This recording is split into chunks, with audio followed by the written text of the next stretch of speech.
নিষিদ্ধ পলিথিন উৎপাদন, পরিবহন ও বিপণন রোধকল্পে র্যাবের সচেতনতামূলক লিফলেট বিতরণ কর্মসূচি অনুষ্ঠিত হয়েছে।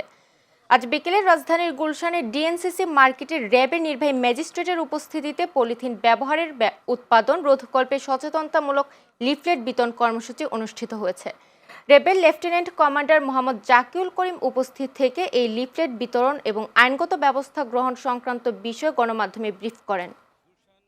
মানুষকে প্রথমে আমরা ভয়ভীতি দেখাবো না, কোনো পানিশমেন্টের আওতায় আনবো না, মানুষকে সচেতন করে গড়ে তুলব যাতে মানুষ পলিথিন বিরোধী কাজে সংশ্লিষ্ট থাকে এবং পলিথিন ব্যবহার না করে। কারণ আমরা জানি পলিথিনটা আমাদের জন্য খুবই ক্ষতিকর, যেটা আমরা যদি ফেলে দেই ব্যবহার শেষে তাহলে আমাদের জলাবদ্ধতা সৃষ্টি করে, মাটিতে গেলে মাটির ক্ষতি সাধন করে। একটা পলিথিন 400 বছরেও পচে না। আবার যদি এটা ধ্বংসের জন্য আমরা পোড়ায় ফেলি সেক্ষেত্রে সেই ধোঁয়াটা ওজোন স্তরে ক্ষতি করে। সামগ্রিকভাবে পলিথিন আমাদের ক্ষতি ছাড়া লাভের কোনো কিছুই করে না।